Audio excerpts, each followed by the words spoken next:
اسلام جس چیز کی طرف ہمیں انکریج کرتا ہے وہ ہے برکت، برن آؤٹ نہیں. یعنی ایسا ہم راستہ اپنائیں جس میں برکت ہو، ایسا لائف اسٹائل اپنائیں جس میں برکت ہو. برن آؤٹ سے پرہیز کرنے کے لیے کہتا ہے. یعنی اسلام یہ کہتا ہے کہ آپ سیلف کیئر، یعنی اپنا خیال رکھیں، اپنی فزیکل ہیلتھ کا خیال رکھیں، اپنی مینٹل ہیلتھ کا خیال رکھیں، اپنی سائیکولوجیکل فٹنس کا لحاظ رکھیں. یعنی آپ personal life, marital life, social life, ان ساری چیزوں کو اچھے سے مینٹین کر کے چلیں. آپ اکنامک اینیمل نہ بن جائیں. یعنی اکنامک اینیمل کا مطلب یہ کہ جس کے دل، دماغ اور پورے وجود پر صرف پیسہ ہی پیسہ وہ سوار ہو جائے.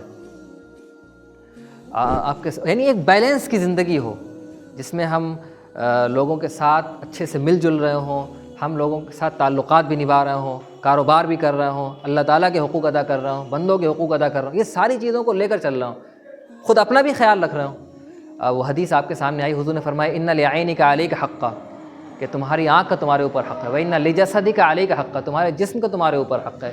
وَإِنَّ لِزَوْجِكَ عَلَيْكَ حَقًّا، تمہاری بیوی کا تمہارے اوپر حق ہے. وَإِنَّ لِزَوْرِكَ عَلَيْكَ حَقًّا، اگر تمہارے پاس کوئی مہمان آتا اس کا تمہارے اوپر حق ہے. یعنی ساری چیزوں کو مینٹین کر کے چل رہا ہوں، اکنامک اینیمل نہ بن جائیں. ایک یہ حدیث میں اللہ کے رسول صلی اللہ علیہ وسلم نے بڑی اہم بات ارشاد فرمائی کہ من کانت الآخرۃ ہمہ، کہ جو شخص آخرت کو اپنا گول بنا لیتا ہے تو اللہ تعالیٰ اس کے دل کے اندر کنٹینٹمنٹ، غنا رکھ دیتا ہے، اور اس کے جو معاملات ہیں ان کو اللہ تعالیٰ آپ کہہ لیجیے اس میں ایک ڈسپلن پیدا کر دیتا ہے، اس میں آسانیاں رکھ دیتا ہے. اور جو دنیا اس کے پاس آتی ہے، دنیا اس لیے آتی ہے کہ اللہ تعالیٰ نے رزق سب کا، ہمارا آپ کا سب کا لکھ دیا ہے، رزق مقدر کا ہی ملتا ہے. ومن کانت الدنیا ہمہ، اور جس نے اپنا گول صرف اور صرف دنیا کو بنایا ہے، یعنی اس کے سامنے دنیا ہی ہے، تو اب ہوتا یہ ہے کہ فقر اور محتاجگی کا ڈر اسے ہر وقت سختاتا رہتا ہے. اور وفرق علیہ شملہ، اور معاملات بکھر جاتے ہیں. لیکن ان ساری چیزوں کے بعد یعنی وہ دوڑ دھوپ کر رہا ہے، وہ دن رات ایک کر دے رہا ہے، وہ سر سے لے کے ایڑی تک کا زور لگا دے رہا ہے، اور اس کو مل کیا رہا ہے؟ اس کو ملے گا وہی جو اس کے مقدر میں ہے، جو اس کے لیے رزق لکھا جا چکا ہے. یعنی اس کی زندگی میں آپ دیکھ رہے ہیں برکت نہیں ہے ایک طریقے سے، اور اس شخص کی زندگی میں اللہ تعالیٰ برکت دے دیتا ہے اس لیے کہ اس نے اپنا گول آخرت کو بنایا ہے. یعنی گول آخرت کو بنانے کا مطلب یہ کہ وہ دین اور دنیا دونوں کو لے کر چل رہا ہے، اللہ تعالیٰ کے حکموں کو بھی پورا کر رہا ہے اور دنیاوی معاملات کو بھی اچھے سے وہ چلا رہا ہے. ٹھیک ہے، یعنی اس کی مثال آپ ایسے سمجھ لیں گے کہ بالکل اس طریقے کا معاملہ ہوتا ہے کہ ایک مرغی ہے. ٹھیک، مرغی ایک تو یہ کہ دانے بکھیر دیے جائیں، اور مرغی ایک دانہ وہاں سے چن رہی ہے، ایک دانہ وہاں سے چن رہی ہے، ایک دانہ وہاں سے چن رہی ہے، ایک دانہ وہاں سے چن رہی ہے. اور دوسری صورت یہ کہ مرغی کے ایک پیالے میں بھر کر آپ دانے رکھ دیجئے اور مرغی بہت آسانی کے ساتھ ان کو چگ لے. تو جو شخص آخرت کو اپنا گول بناتا ہے تو اس کا معاملہ بالکل ایسے ہی ہوتا ہے جیسے کہ آپ نے دیکھا مرغی کی مثال، کہ دانے اس کے ایک کٹورے میں، ایک پیالے میں رکھ دیے گئے اور بہت آسانی کے ساتھ اس کو حاصل کر رہا ہے.